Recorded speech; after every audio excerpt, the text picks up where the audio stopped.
On the Jacob Buer Show today, I'm so happy to have on Barry Goldwater Jr., Congressman, who represented California for 14 years, if I'm correct, in Congress. Correct. You're here at the NRA convention today.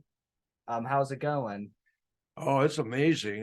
You don't realize just how many people love their country and love liberty and love the Fourth Amendment or Second Amendment and turn out at these shows in support of the National Rifle Association, which purpose is to protect the Second Amendment, and that's the reason they exist.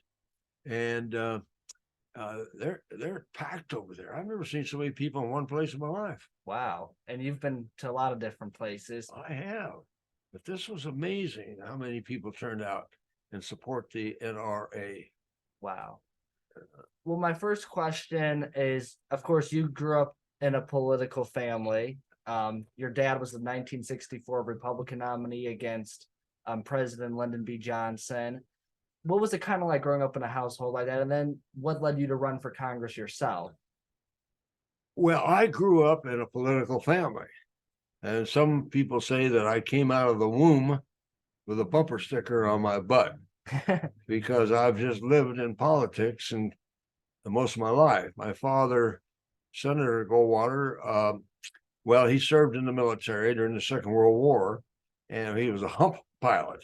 He flew supplies over from India over the Himalayan mountains in support of Generalissimo Chiang Kai-shek, who was fighting Mao Zedong, the communists at the time. And of course, the nationalists, Chiang Kai-shek's people, lost and wound up in Taiwan. But my father did that. He came home and then he ran for the city council in the 50s and then for the United States Senate. And so growing up, I just always had some involvement with politics. And so after I graduated from the university, Arizona State University, I moved to California and became a stockbroker. And I did that for 10 years. I made a little bit of money, enough to run for Congress. Now, it wasn't something I was keen about doing. It wasn't an ambition that I had, a burning desire that I had to serve. I mean, I was happy making money as a stockbroker. Right. But I had a lot of friends in politics that kept asking me to run. And so I said, okay. So I ran in a field of 13, and you had to get 50%, 51%, and nobody with 13 made 51%. So the two top ran off, and I won. And the next thing I know, I'm sitting in Congress with my hands up, swearing to uphold the Constitution. And the next thing I know, I'm out there making laws and holding meetings and representing about 500,000 people. And it was a fun, exciting period of my life. And of course, you served with your dad, who was on the Senate side, if I'm correct. That's correct. It was there's very few times where a father and son served together in Congress. And so my father representing Arizona in the Senate, and myself representing California in the House of Representatives, served together for 14 years. Interesting. Yeah, it was fun. What's your favorite memory? Was it seeing each other in the hallways, or? Oh, you know something, just backing up, growing up, I always loved and admired my father. And I thought, well, at some point in time, it would be nice to go into business with your dad. And I could see the sign over the store, Goldwater and Son. And I didn't realize I'd have to run for Congress to do that. So there I was in Congress, and we didn't argue too much normally because I lived with him for a while. And we argued about who would take the garbage out and who would make the beds and who would wash the dishes. But other than that, we got along pretty good. Interesting. And just a couple more questions I have. One being, who was your favorite person to ever pretend, and it can be a senator, it doesn't have to be a congressman, favorite person to work with, besides perhaps your father while you were there? Who would be somebody? Was it And it could be even a Democrat across the aisle, or it Yeah. could be somebody you caucus with the Republicans. Who was kind of like your closest ally that you worked with? Oh boy, when you work in Congress, you work across the aisle. You work with an awful lot of members of Congress. The areas that I focused on were privacy, and my colleague in that respect was former mayor of New York, Democrat, liberal Democrat, uh, mayor of New York, Ed Koch. Ed Koch. Ed Koch and Barry Goldwater co-sponsored the Privacy Act of 1974. Now, the Privacy Act of 1974 was the first time that anybody had ever tried to put into law concept of privacy. It was never mentioned in the Constitution. It kind of got close to it under the Fourth Amendment, but it never was part of the language of our Constitution. But without privacy, our Constitution really stopped working. And so I worked with Ed Koch. We passed that law, and it still is law today. But Ed Koch and I would go out on and speak at the universities, and he'd start over on the left side of the stage, and I start over on the right side of the stage, and we talk about how important our privacy is, the protection of our personal property, our name, our papers that we have, information about us.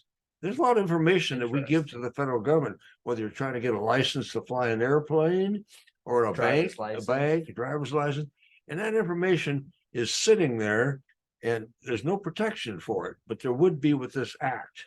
And so Ed Koch and I would reach each other in the middle of the stage and shake hands, which demonstrated that the idea of privacy has no political boundaries. It's not a political idea. It is right and wrong. We should always feel comfortable that with our government protecting our personal privacy, and with the Privacy Act that happened. I got involved in energy. In 1974, we had the oil embargo where Saudi Arabia stopped selling us oil. And in those days, they were rationing fossil fuel products. Interesting. Everybody had to line up to get gasoline. You can only get it so many days out of the week. And so I got assigned to the Energy Research Development and Demonstration Subcommittee. Interesting. And we jump-started renewable energy. In those days, nobody thought anything about renewable energy. And the only place photovoltaics was ever used was in space, and because it was so expensive. And technology was not very refined. It was not very efficient. And so we poured a lot of money into renewable energies, photovoltaics, geothermal, magnetohydrodynamics, water, coal, clean coal, anything that smelled of renewable energy, wind energy, wave energy. We put money into it and jump-started what today we call renewable energy. Interesting. So these cars that are running around here as electrics all started back then, because we poured a lot of money into battery research. It's pretty crazy. Yeah. And all these windmills, that started back in that when I was in the Congress, where we put money into the technology. And they're taking that technology, refine the process that created all these renewable energies. And today, it took some 40 or 50 years for renewables to become price competitive with fossil fuels. Back in those days, it was too expensive. You could not afford a windmill or a battery or electric car. But because technology worked over the years to refine and become more efficient, more cost effective, now it's very competitive. Interesting. Yeah, it was an interesting time. So energy privacy, I got involved in the space program. So there's a lot of things. And as far as anybody I worked with, I remember Jack Kemp. Jack Kemp was a congressman from Buffalo, New York. Becoming the VP for or running mate for Bob Dole's 1996 campaign. I know my history, unlike most kids. Okay, yeah. Bob Dole, but Jack Kemp was very instrumental in ushering in this concept. He was also a former NFL quarterback. So he was for the Buffalo Bills. Yep. And but he was instrumental in coming up with this Reaganomics. That if you if you cut taxes and regulation, and what you're going to do is stimulate the private sector, and you actually create more money for the federal government. Interesting. And that was Jack Kemp, and he and I became very close friends. And then he passed away early in his life. But in politics and government, you meet a lot of wonderful people that are really trying hard to do good things. Interesting.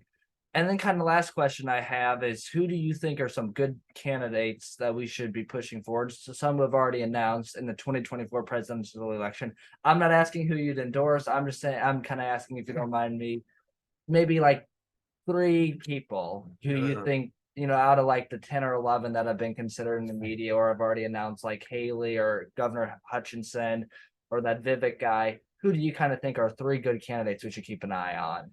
Where I think, unfortunately, the Democrats don't have a deep bench. RFK Jr. Well, now that came out of left field, and he's impressive. I worked a little bit with him on water issues. He's a very impressive young man. He's I a talked to him Democrat. for email. Okay, you did. And he'd be a good candidate for the Democrat Party. Not Marianne Williamson. No, I don't know. I don't know who that Yeah, is. it's okay. I don't know. She is good friends with Oprah. That's how she got her name out. Okay. That doesn't really get you a million votes. No, but all they've got is Biden.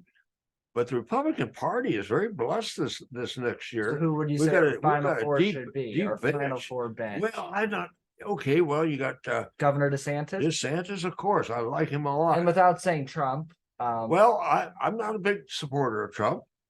I think it's time for the Republican Party to move on. He did a lot of good stuff. He did a lot of good stuff. He did a lot of good but things. He can't, and I think he might have. Well, I really don't know what happened. He's his own worst. He might have won, but regardless, I don't think he could win in 2024. He's too hated now, and his policies are really whack. Like he talked about these super cities. That's kind of communism when you're starting to intervene, forcing cities to do things. That's a government overreach. So I think he's kind of misguided. His 4 years were good years. He was a good president. I agree. It's time to move on, and we've got a good younger bunch of people coming up. I like Nikki Haley. So that's the second. Nikki Haley, out of former governor of South Carolina. Tim Scott's running in a couple of weeks. I like Tim Scott, but there's also Brian out of Florida. Congressman Donalds. Brian Donald. Yep. He is terrific. Black guy, very articulate, just terrific. And this lieutenant governor of North Carolina. Yep. And Roberts. Not that he's running for president. He's going to run for governor. Yeah. But in this state, Congressman Jim Banks. Okay. He's running for U.S. Senate. Okay, yeah. So lots of good, like you said, a good bench for a lot of candidates all around, governor, Congress. If we could just get the Republican Party to start working together. Yeah, that's the thing. Michael Reagan on my show, President Reagan's son, said the Democrats will always come together come general election time. The Republicans struggle to come together. They have a hard time. And that's what happened in 2022, I think. We've gotten ourselves sidetracked with Donald Trump, abortion, guns, and we need to start talking about economics. Yep. Because it all comes down to our pocketbook issues. Governor Rhodes said that. He did. And it's still true then, it's true today. We need to talk about how we're being governed. That's how Glenn Youngkin won, Governor Youngkin. Exactly. Yeah. Because it was still, Biden had failures in 2021, but it wasn't as bad as 2023 or 2022. Yeah. And, although he really hit on that school issue there, Virginia is still a very blue state. He absolutely got Biden voters on board to vote for him. Yeah. Absolutely. Yeah. But economics is so important, and we're suffering under inflation today. We should never have overspent like we did. It's too much money chasing too few goods is a classic definition of inflation, and we've just poured too much money into our economy, and it's pushing that inflation rate up. And it's going to take a while to get out of it. But Republicans should be talking about that. All these other issues are important, but they're dragging us down. For sure. Well, I appreciate you coming on the Jacob Buer show today. So thank you so much. It's my pleasure. I love Indiana.